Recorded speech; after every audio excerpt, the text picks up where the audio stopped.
ತೆಗ್ದಿದ್ ಯಾಕೆ? ನಮಗನ್ಸುತ್ತೆ ಸರಿ ಫೋಟೋ ಹೊರಗಡೆ ಲೀಕ್ ಆಯ್ತು ಅಂತ, ಬಟ್ ಫೋಟೋ ಯಾಕೆ ಕ್ಲಿಕ್ ಮಾಡಿದ್ರು ಅನ್ನೋವಂಥದ್ದು.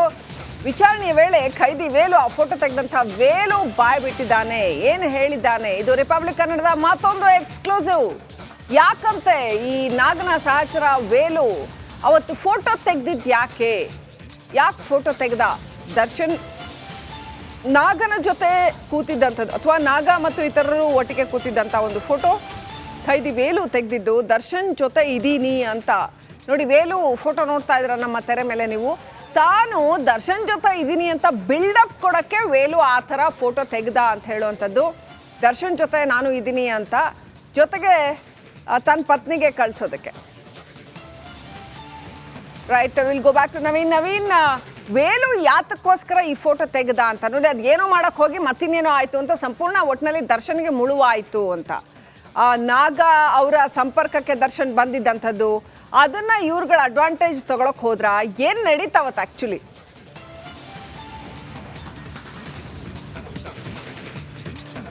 ಶ್ರೀಲಕ್ಷ್ಮಿ, ಈ ಒಂದು ಫೋಟೋ ಹೊರಗಡೆ ಬರೋದಕ್ಕೆ ಪ್ರಮುಖವಾಗಿ ಒಂದಷ್ಟು ಕಾರಣಗಳು ಏನಂತ ಹೇಳಿದ್ರೆ, ಜೈಲಿನ ಒಳಗಡೆ ದರ್ಶನ್ ಹೋದ ಬಳಿಕ ವಿಲ್ಸನ್ ಗಾರ್ಡನ್ ನಾಗನ ಜೊತೆ ನಿರಂತರವಾಗಿ ದರ್ಶನ್ ಸಂಪರ್ಕದಲ್ಲಿದ್ದ ಅನ್ನೋದಕ್ಕೆ ಈಗ ಒಂದಷ್ಟು ಪುರಾವೆಗಳು. ಪೊಲೀಸ್ ಏನು ಈ ಒಂದು ಪ್ರಕರಣದ ಸಂಬಂಧ ಈಗ ಏನು ತನಿಖೆಯನ್ನು ನಡೀತದೆ 3 ತಂಡಗಳ ಮೂಲಕ. ಆ ಒಂದು ತನಿಖಾ ಸಂದರ್ಭದಲ್ಲಿ ಈಗ ಒಂದಷ್ಟು ಮಾಹಿತಿ ಹೊರಗಡೆ ಬಂದಿರೋದೇನಂತ ಹೇಳಿದ್ರೆ, ಜೈಲಿನ ಒಳಗಡೆ ತನ್ನ ಬಿಲ್ಡಪ್ ಕೊಡೋದಕ್ಕಾಗಿ, ಅಂದರೆ ನಮ್ಮ ಬಾಸ್ ವಿಲ್ಸನ್ ಗಾರ್ಡನ್ ನಾಗನ ಜೊತೆ ದರ್ಶನ್ ಕುಳಿತಿದ್ದಾರೆ ನೋಡಿ ಅಂತೇಳಿ ಬಿಲ್ಡಪ್ ಕೊಡೋದಕ್ಕೆ ಈ ಒಂದು ಫೋಟೋವನ್ನು ತೆಗೆದು ವೇಲು ಆ ಒಂದು ಫೋಟೋವನ್ನ ಪತ್ನಿಗೆ ಸೇರಿದಂತೆ ಬೇರೆ ಬೇರೆಯವರಿಗೂ ಕಳಿಸಿರೋ ಸಾಧ್ಯತೆಯು ಕೂಡ ಇದೆ ಅಂತ ಈಗ ಹೇಳಲಾಗ್ತಿದ್ದು. ಈಗ ಇಲ್ಲಿ ಪ್ರಮುಖವಾಗಿ ಕಾರಣ ಏನಂತ ಹೇಳಿದ್ರೆ, ವೇಲು ಮತ್ತು ಆತನ ಪಟಾಲಂ ಅಂದ್ರೆ ಧರ್ಮ ಬೇರೆ ಬೇರೆ ಯಾರಿದ್ದಾರೆ, ವಿಲ್ಸನ್ ಗಾರ್ಡನ್ ನಾಗನ್ ಸಹಚರರ ಗ್ಯಾಂಗ್ ಏನಿತ್ತು, ಪರಪ್ಪನಾಗರ ಜೈಲನ್ನ ಕಬ್ಜಾ ಮಾಡ್ಕೊಂಡಿರೋರು ಏನಿದ್ರು, ಇವರೆಲ್ಲರೂ ಸೇರ್ಕೊಂಡು ಒಳಗಡೆ ಒಂದಷ್ಟು ಫೋನ್ಗಳನ್ನ ಇವತ್ತು ನಿನ್ನೆದಲ್ಲ ಹಲವಾರು ವರ್ಷಗಳಿಂದ ಆತನ ಪಟಾಲಂ ಜೈಲಿಗೆ ಬೇರೆ ಬೇರೆಯವರು ಬರ್ತಾ ಇರ್ತಾರೆ, ಹೋಗ್ತಾ ಇರ್ತಾರೆ. ಯಾರು ಬರ್ತಾರೆ ಅವ್ರ ಹಿಂಬದಿಯಲ್ಲಿ ಬಂದವ್ರಿಗೆ ಆ ಮೊಬೈಲ್ ಅನ್ನ ವರ್ಗಾವಣೆ ಮಾಡಿಕೊಂಡು ನಿರಂತರವಾಗಿ ಆ ಫೋನ್ ಅನ್ನ ಒಳಗಡೆ ಇಟ್ಕೊಂಡೇ ಇದ್ರು. ಹಲವಾರು ವರ್ಷಗಳಿಂದ ಈ ಫೋನ್ ಬಳಕೆ ಆಗ್ತಿತ್ತು ಅನ್ನೋದು ಇಲ್ಲಿ ಈಗ ತನಿಖಾ ತಂಡಕ್ಕೆ ಗೊತ್ತಾಗಿರುವಂಥದ್ದು. ಹಾಗಾದ್ರೆ ಜೈಲು ಅಧಿಕಾರಿಗಳು ಇಷ್ಟು ವರ್ಷಗಳ ಕಾಲ ಮೊಬೈಲ್ ಬಳಕೆ ಆಗ್ತಿದ್ರು, ಸುಮ್ಮನೆ ಇದ್ದಿದ್ದು ಯಾಕೆ? ಈ ಒಂದು ಪ್ರಕರಣದಲ್ಲಿ ಇನ್ನೊಂದಷ್ಟು ಸಿಬ್ಬಂದಿಗಳು ಹಾಗೂ ಜೈಲಿನ ವಾರ್ಡರ್ಗಳು ಸೇರಿದಂತೆ ಏನು ಹಲವು ಅಧಿಕಾರಿಗಳ ತಲೆದಂಡ ಆಗೋದು ಕೂಡ ಮತ್ತೆ ಸಾಧ್ಯತೆಗಳು ಕೂಡ ಹೆಚ್ಚಾಗಿರುವಂತದ್ದು ಈ ಒಂದು ಪ್ರಕರಣದಲ್ಲಿ. ಯಾಕಂತ ಹೇಳಿದ್ರೆ ಮೊಬೈಲ್ ಬಳಕೆ ಹಲವಾರು ವರ್ಷಗಳಿಂದ ಇತ್ತು ಅಂತ ಹೇಳಿದ್ರೆ ಅಧಿಕಾರಿಗಳು ಸುಮ್ಮನೆ ಇದ್ದಿದ್ದು ಯಾಕೆ ಅನ್ನೋದು ಪ್ರಶ್ನೆ ಆಗ್ತಾ ಇರುವಂತದ್ದು. ಶ್ರೀಲಕ್ಷ್ಮಿ, ನವೀನ್ ದಯವಿಟ್ಟು ಹಾಗೆ ಸಂಪರ್ಕದಲ್ಲಿರಿ. ಜೈಲಲ್ಲಿ ಮೊಬೈಲೇ ಸಿಗಲ್ಲ ಅಂತ ಅಂದಮೇಲೆ ಫೋಟೋ ಹೇಗೆ ತೆಗೆದ್ರು? ದರ್ಶನ್ ಫೋಟೋ ತೆಗೆದಂಥ ಆ ಮೊಬೈಲ್ ಏನಾಯ್ತು? ಆ ಮೊಬೈಲ್ ವೇಲು ಕೈಗೆ ಹೇಗೆ ಸಿಕ್ಕಿತ್ತು? ಜೈಲ್ಗೆ ಪೊಲೀಸರು ಹೋಗೋಕ್ಕೂ ಮುನ್ನವೇ ಅದನ್ನ ಮಟಾಶ್ ಮಾಡಿದರ ಆ ಮೊಬೈಲನ್ನ?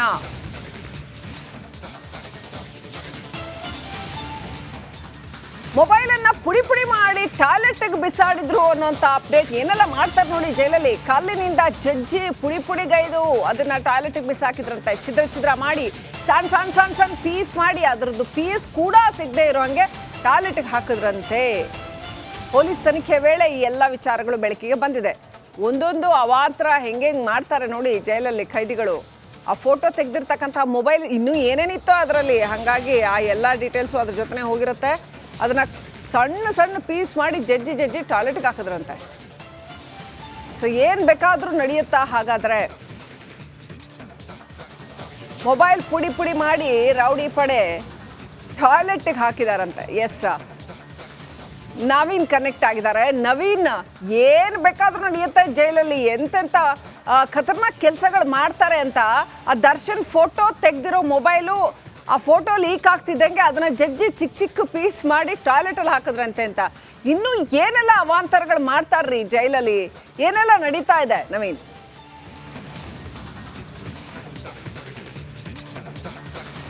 ಶ್ರೀಲಕ್ಷ್ಮಿ, ಆಗಸ್ಟ್ 3ನೇ ತಾರೀಕಿನಂದು ಈ ಒಂದು ದರ್ಶನ್ ಮತ್ತು ವಿಲ್ಸನ್ ಗಾರ್ಡನ್ ನಾಗ ಮತ್ತೆ ನಾಗನ ಸಹಚರ ಮತ್ತೆ ಅಲ್ಲಿ ದರ್ಶನ್ ಮ್ಯಾನೇಜರ್ ನಾಗರಾಜ್ 4 ಜನ ಏನು ಒಟ್ಟಿಗೆ ಕುಳಿತುಕೊಂಡಿರೋ ಫೋಟೋ ಹೊರಗಡೆ ಯಾವಾಗ ಮಾಧ್ಯಮಗಳಲ್ಲಿ ಪ್ರಸಾರ ಆಗುತ್ತೆ, ಆಗ ಈ ಒಂದು ನಾಗ ಮತ್ತು ಆತನ ಗ್ಯಾಂಗ್ ಅಲ್ಲಿ ಅಲರ್ಟ್ ಆಗ್ತಾರೆ. ಏನು ಮಾಡ್ತಾರೆ ಅಂತ ಹೇಳಿದ್ರೆ, ಈ ಒಂದು ಮೊಬೈಲ್ ಮತ್ತು ಮೊಬೈಲ್ನಲ್ಲಿ ಇರುವಂಥ ಒಂದಷ್ಟು ಡಾಟಾಗಳು ಯಾವ ಪೊಲೀಸರಿಗೆ ಕೈ ಸಿಗುತ್ತೆ ಅಂತ ಹೇಳಿ ಏನು ಮಾಡ್ತಾರೆ ಅಂದರೆ, 4-5 ಜನ ಸೇರಿಕೊಂಡು ಆ ಜೈಲಿನ ಒಳಗಡೆ ಇದ್ದಂಥ 2 ಕಲ್ಲುಗಳನ್ನು ತೆಗೆದುಕೊಂಡು ಆ ಒಂದು ಮೊಬೈಲ್ ಮೊಬೈಲನ್ನು ಛಿದ್ರ ಮಾಡ್ತಾರೆ, ಅಂದರೆ ಸಣ್ಣ ಸಣ್ಣ ಪೀಸ್ಗಳನ್ನಾಗಿ ಪುಡಿ ಮಾಡ್ತಾರೆ.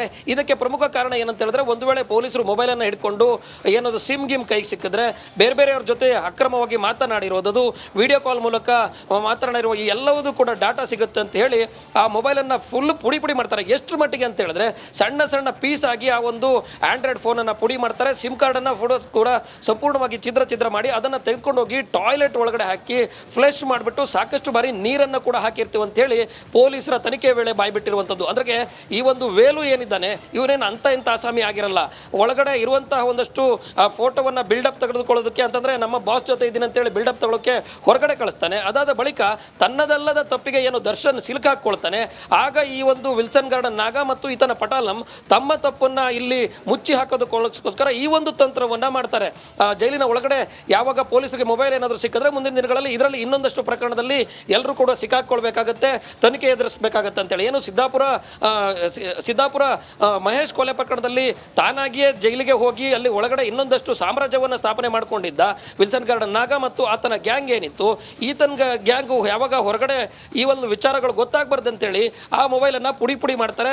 ಪೊಲೀಸ್ ತನಿಖೆಯ ವೇಳೆಯೂ ಕೂಡ ಇಷ್ಟೇ ಮಾತ್ರ ಅಲ್ಲದೆ ಇನ್ನೂ ಹಲವು ವಿಚಾರಗಳನ್ನು, ಅಂದರೆ ಮೊಬೈಲ್ಗಳಲ್ಲಿ ಯಾರ್ಯಾರಿಗೆ ಕಾಲ್ ಮಾಡಿದ್ವಿ, ಎಷ್ಟು ದಿನಗಳೆಲ್ಲ ಕಾಲ್ ಮಾಡಲಾಗಿತ್ತು, ಇದೆಲ್ಲವನ್ನು ಕೂಡ ತನಿಖೆಯ ವೇಳೆ ಬಾಯ್ಬಿಟ್ಟಿದ್ರು. ವೇಲುವನ್ನ ಒಂದು ಇಡೀ ದಿನವೂ ಕೂಡ ಪೊಲೀಸ್ ತನಿಖಾ ತಂಡ ಏನು ಒಳಗಡೆ ಹೋಗಿತ್ತು ಇಡೀ ದಿನ ಕೂರಿಸ್ಕೊಂಡ್ರು ಕೂಡ ಬಾಯಿ ಬಿಟ್ಟಿರೋದಿಲ್ಲ. ಸಂಜೆ ವೇಳೆಗೆ ಏನು ಪೊಲೀಸರು ತಮ್ಮದೇ ಆದ ರೀತಿಯಲ್ಲಿ ಒಂದಷ್ಟು ಬಾಯಿ ಬಿಡಿಸೋದಕ್ಕೆ ಮುಂದಾಗ್ತಾರೆ. ಆವಾಗ ಇದೆಲ್ಲವನ್ನು ಕೂಡ ಹೇಳಿರುವಂತದ್ದು. Srilakshmi, thank you Naveen ಡೀಟೇಲ್ಸ್ಗಾಗಿ.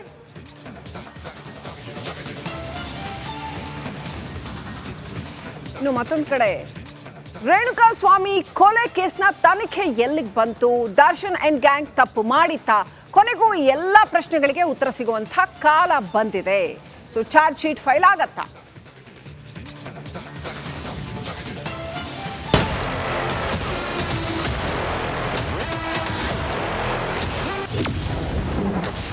ರಣರಕ್ಕಸ ಪಡೆಯ ಕೃತ್ಯ ಬಟ ಬಯಲಾಗುತ್ತಾ?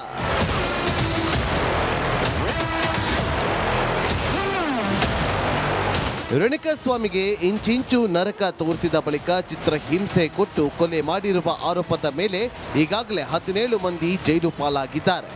ಎಲ್ಲ ಆಯಾಮದಲ್ಲೂ ತನಿಖೆ ನಡೆಸಲಾಗಿದ್ದು ಚಾರ್ಜ್ ಶೀಟ್ ಸಲ್ಲಿಸಲು ಪೊಲೀಸರು ಸಜ್ಜಾಗಿದ್ದಾರೆ.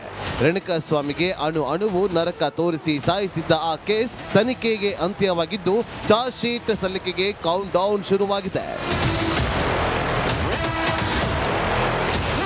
ಆರೋಪಿಗಳ ವಿರುದ್ಧ ಕಂಪ್ಲೀಟ್ ಸಾಕ್ಷ್ಯಗಳನ್ನ ಪೊಲೀಸರು ಸಂಗ್ರಹಿಸಿದ್ದು ಇದೇ ಅವರಿಗೆ ಮುಳುವಾಗುವ ಎಲ್ಲ ಲಕ್ಷಣಗಳು ಕಂಡುಬಂದಿದೆ.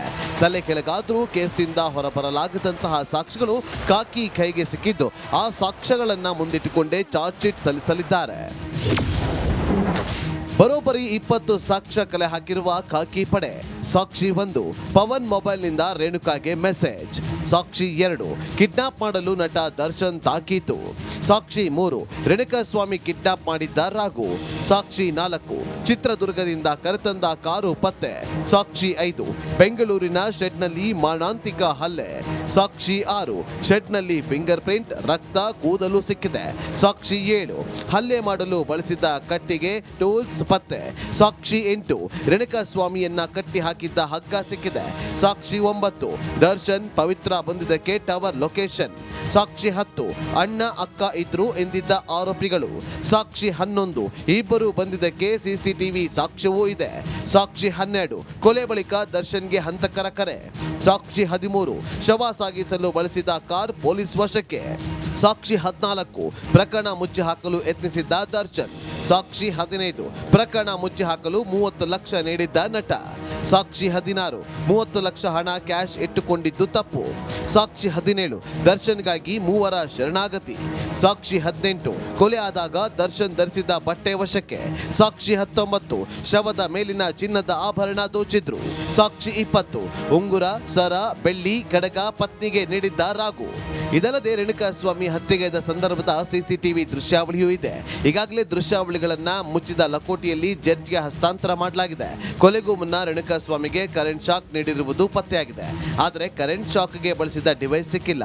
ಈ ಎಲ್ಲಾ ಸಾಕ್ಷ್ಯಗಳನ್ನ ಸಂಗ್ರಹಿಸಿರುವ ಕಾಕಿ ಚಾರ್ಜ್ ಶೀಟ್ ಮೂಲಕ ಕೋರ್ಟ್ಗೆ ಸಲ್ಲಿಸುವುದಕ್ಕೆ ಸಜ್ಜಾಗಿದೆ. Bureau report, republic Kannada.